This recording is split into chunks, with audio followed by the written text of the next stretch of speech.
Maria Valtorta, leçon sur l'Épître de saint Paul aux Romains. Leçon numéro 1. Épître aux Romains, chapitre 1, versets 3 et 4. Concernant son fils qui selon la chair vient de la semence de David, déclaré fils de Dieu par sa propre vertu selon l'esprit de sanctification, pour la résurrection des morts.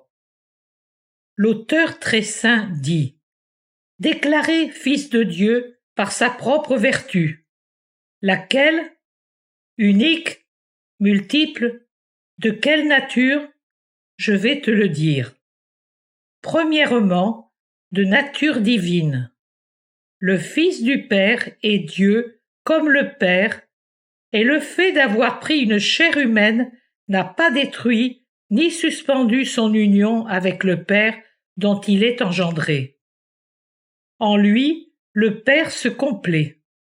Aussi, le Fils de Dieu ne cesse pas d'être Dieu pour avoir assumé une nature d'homme. Engendré par le Père, par l'expansion naturelle de l'amour parfait, qui, par sa nature, a besoin d'aimer, et qui, par sa dignité, a besoin d'aimer une perfection infinie égale à la sienne.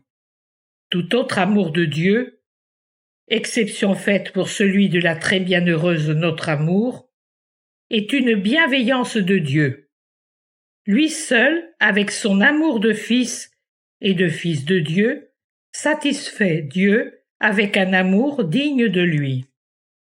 Je préviens ton objection en te disant qu'en aimant Marie, Dieu s'aime encore lui-même parce qu'il l'a formée pleine de grâce par une pensée de grâce pour qu'elle porte la grâce au monde. Marie peut se définir le sein de Dieu car elle a enfanté le Fils de Dieu, la grâce dont elle était remplie et qu'elle a donnée à la terre, un homme digne du paternel amour.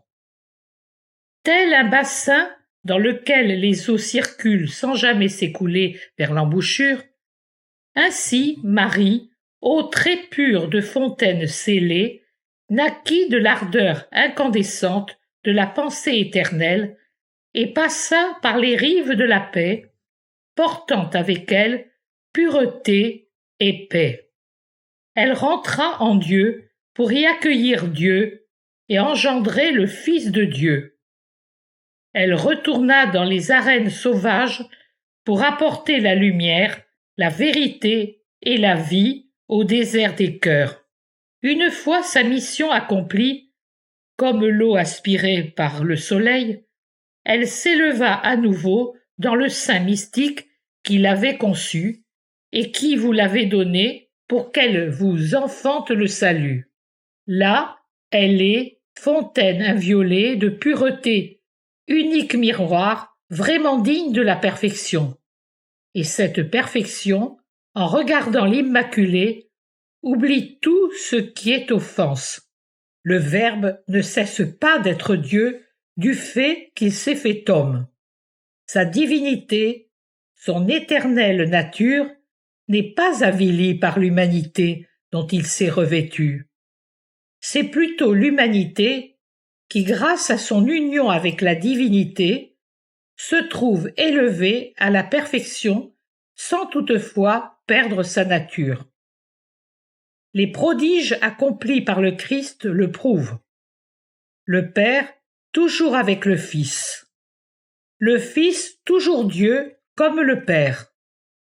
Car la divinité ne peut pas être fractionnée ni changer de nature par suite d'un abaissement en une nature inférieure à la nature divine. Cette division n'est qu'apparente.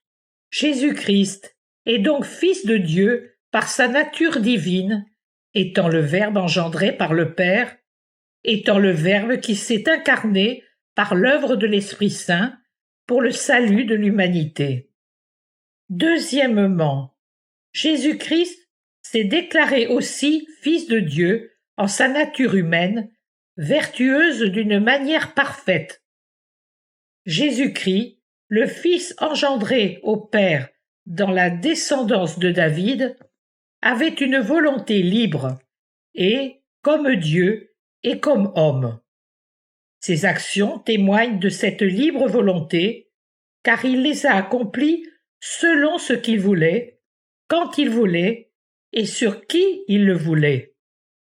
Ni les éléments, ni les créatures ne purent s'opposer à sa volonté qui était parfaite de la liberté propre à Dieu. Ils ne le pouvaient. Une seule fois, cela fut possible. Mais alors cela se produisit parce que le Fils de Dieu n'a pas trahi sa mission. Il n'abusa pas de sa libre et puissante volonté pour fuir la mort de la croix. L'eût-il fait? Il aurait volé, abusé, prévariqué de son pouvoir infini de Fils de Dieu. Et il serait devenu comme Lucifer, plus rebelle encore que Lucifer. Mais le Christ ne fut jamais rebelle. Rien ne le rendit tel, pas même l'humaine et naturelle répugnance au supplice. La volonté du Père était au-dessus de sa volonté libre. Le Fils divin, très parfait, ne tira pas profit de sa nature égale au Père, mais avec un amour révérentiel, il dit toujours à celui qui l'avait engendré: « Que ta volonté soit faite. » Doux et obéissant, il tendit ses poignets aux cordes pour être traîné au sacrifice. Il eut donc une volonté libre, mais il l'utilisa pour être parfait en tant qu'homme, comme il était parfait en tant que Dieu. On dit: le Christ ne pouvait pas pécher. Cela serait exact si le Christ avait été uniquement Dieu. Étant la perfection, Dieu ne peut pas pécher. Mais sa deuxième nature est sujette aux tentations. Si elles ne sont pas repoussées, les tentations conduisent au péché. Et contre l'homme furent lancées de dures tentations. La haine entière était contre lui. Toute la rancœur, toute la peur, toute la jalousie de l'enfer et des hommes étaient contre lui, contre le puissant, qu'elle sentait vainqueur, même s'il avait la douceur de l'agneau. Mais Jésus ne voulut pas pécher. Rendez au fort la juste reconnaissance de sa force. Il ne pécha pas parce qu'il ne voulut pas pécher. Ainsi, contre toute embûche et tout événement, il témoigna encore d'être Fils de Dieu par cette perfection de sa justice. Est-ce qu'on ne vous dit pas, à vous aussi, soyez Dieu et Fils du Très-Haut?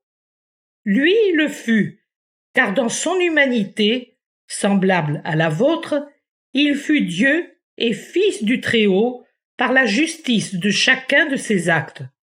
Ô homme, la sagesse vous dit que l'affirmation qui établit la filiation divine de Jésus, né de Marie, de la descendance de David, en plus d'être prouvée par la parole du Père, les miracles, la parole du Maître, et par sa résurrection, est prouvée aussi par sa domination sur les passions de l'homme et sur les tentations livrées contre l'homme. Saint par sa nature divine, il voulut être saint aussi selon la nature humaine, vrai premier-né de la famille éternelle des fils de Dieu, cohéritier du royaume des cieux. Enfin, il s'est révélé Fils de Dieu par sa résurrection spontanée.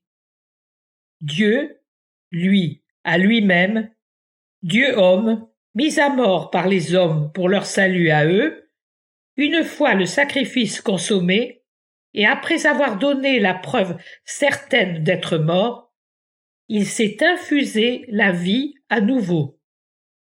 Il se l'est infusé par lui-même, sans l'attente et sans le jugement. Il a ainsi glorifié son corps, vainqueur de toutes les misères conséquente au péché originel.